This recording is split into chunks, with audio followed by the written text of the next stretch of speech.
Very welcome to the House, Minister, and thank you indeed for your engagement in relation to this legislation which we've had over the last period of time. As many of you will be aware, colleagues, across this House, that procurement is an issue which has huge and wide effect.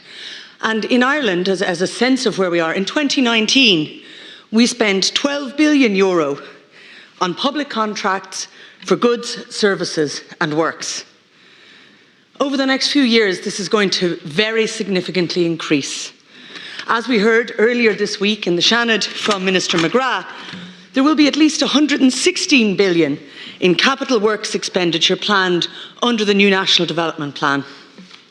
How we spend that money and the way that we do that procurement really matters, and we owe it to the public to be sure that we are getting the best possible outcomes from their money when we spend it. If we cut corners, we know that that can cost more in the long run, and that we can see that in scandal after scandal and in many of the smaller disappointments and the smaller missed opportunities from procurement, some of which may never see headlines, but each of us will have encountered and have many examples of. It is not enough that we respond to each new controversy. It is about changing the policies, the systems and the practices around procurement in a meaningful way. However, I want to emphasise this legislation is not just a very strong instrument, I believe, in terms of avoiding some of the mistakes that we have made in the past. It is also a very positive proposal in terms of how we can raise the level of ambition and how we can do more and get wider public benefit, wider social, wider environmental, wider every kind of benefit, and innovative benefit indeed, from how we spend our public money. The key to that, I do believe, is making quality the heart of the public procurement process and strengthening the way we think about quality in public procurement. This is an issue which I've been very passionate about since I worked with the National Women's Council of Ireland. There I worked with 180 different organisations, very different. Some of them are service providers, some of them were service users, unions, business groups, and we saw the many different examples of the frustrations with procurement. And very often people were told, well, that's just how it is, it's the EU laws, there's little we can do, the same lines again. So I decided to go and investigate. And what we found is actually there's a huge lot of space in the EU directives and procurement. There are a lot of opportunities. There is space to do really positive social and sustainable procurement, and that in fact has now increased and is increasing since the 2014 directive, which was brought in, that explicitly recognised procurement as a key economic tool in delivering the EU 2020 vision of smart, sustainable, inclusive growth and achieving the EU's collective goals in areas like education, the environment, poverty reduction and equality. And I'm quoting directly from the EU directive here, which says, "This directive clarifies how the contracting authorities can contribute to the protection of the environment and the promotion of sustainable development while ensuring they obtain the best value for money." So this is the mandate from Europe, is in fact to do more and be more ambitious about procurement. And this bill is not just compliant with the EU laws, it in fact will bring Ireland closer to the spirit of those laws in how we implement it. At the time, there were opportunities at the time of transposition which Ireland didn't choose to take.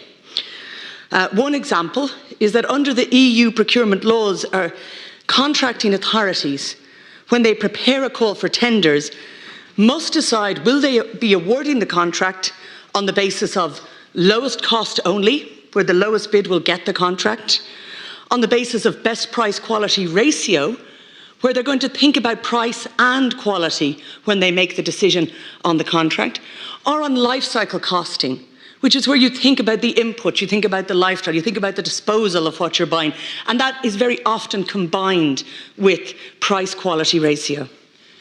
At the time of transposition, the EU directive recognised that there are dangers when we go for lowest cost only, and they offered member states the opportunity to exclude lowest cost only. Ireland chose not to take that opportunity and to keep all three options open. However, what we've seen in the last 7 years, unfortunately, is lowest price is used again and again, far too often, and not enough weighting is given to quality. I address this in a few different ways in my bill. The 4 very practical measures, the first of these is limiting the use of lowest price only contracts by making best price quality ratio the standard practice, either on its own or combined with life cycle costing. Just as an idea of where this matters and why this matters, the Scally report identified in relation to the cervical check scandal, directly identified the fact that that was a lowest price only contract as one of the reasons that quality issues weren't identified early enough. We know that as well, we've seen examples where companies with very high risk ratings are given public contracts, and that is because at that early decision, the contracting authorities didn't give themselves the space to prefer a better quality option because they had already decided it will be lowest price only, and they did not have the grounds then to refuse a company who displayed clear dangers in terms of their risk rating. Minister McGrath himself has acknowledged that more thought earlier leads to better outcomes. And I think this bill directly tries to put that into practice, because we don't exclude lowest price only as an option. The discretion of contracting authorities is still respected. However, if they go for lowest price only, they need to publish an explanation from a senior official which says why. And I think that's incredibly reasonable, and that's also part of our accountability to the public. Literally, it says, effectively what this bill does is, you need to either think about quality, or you need to think about why you're not thinking about quality. And that is, I think, the least that the public can expect from those spending their money. This is based on Dutch legislation, which is already in effect incredibly successfully. Their projects are coming in on time. Their projects are coming in to benefit. And a review of that 2016 Dutch legislation, which does exactly this, found 2 really interesting things. It's not always that more expensive. 73% of contracts still went to the company that had given the lowest bid, but that company had proven themselves also on quality. They had won on 2 dimensions.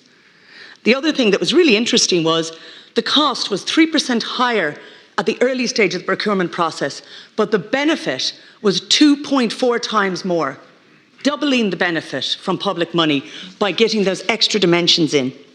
The second part of my bill, and I'm coming close to time, but that is the core of it, that switch, that shift in culture, that shift in what we do first. The other part is, on the really big national projects, the national infrastructure, we need to do even more. We cannot afford to get it wrong. In the Children's Hospital, it was 75% on price and only 25% on quality. And an underbidder won it with an visibly unrealistically low bid. My bill would say that when we spend over the public works threshold, the EU public works threshold of 5.35 million, then we need and should have a minimum of 50% quality criteria. Again, I'd like it to be higher. I think many would like it to be higher, and it often sometimes will be, but that should be a minimum. And I think that's really important. Again, the discretion is still there to go on a 5 million project with price only, but it will require a senior level explanation. The last 2 provisions in my bill are around how do we help procuring officers, because I see this as an empowering piece of legislation for those doing procurement. How do we help them? And it is around the Minister providing guidelines, not just the information note that we have from OGP at the moment, but guidelines around the other parts of public policy and how, if you were designing a tender, you might want to fit them in. For example, the UN Convention on the Rights of People with Disability. This would be a tool that would support contracting authorities to say, how do I think about that when I'm putting out a contract for a public park? How do I reflect that? It would be an evolving guideline piece that would help, and that has been done, again, very effectively in Scotland. And it's important to remember quality is not just sustainability, environment, it's also about design, it's also about, for example, delivery dates, that part of it, and about employment and about environment. I'm coming close to my time, but just to say, the EU directive is clear that there is a wealth of ways to measure quality. They're very concrete, they're very measurable. It can be done and it is being done elsewhere.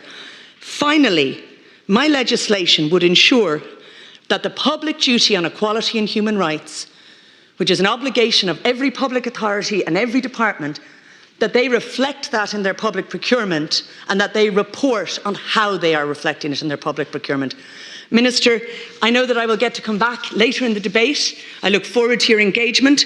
I think this is a constructive proposal. I think it's a positive proposal, and I also think it is long past time for the state to send a signal about what it values, what it recognises, and what it rewards in best practice.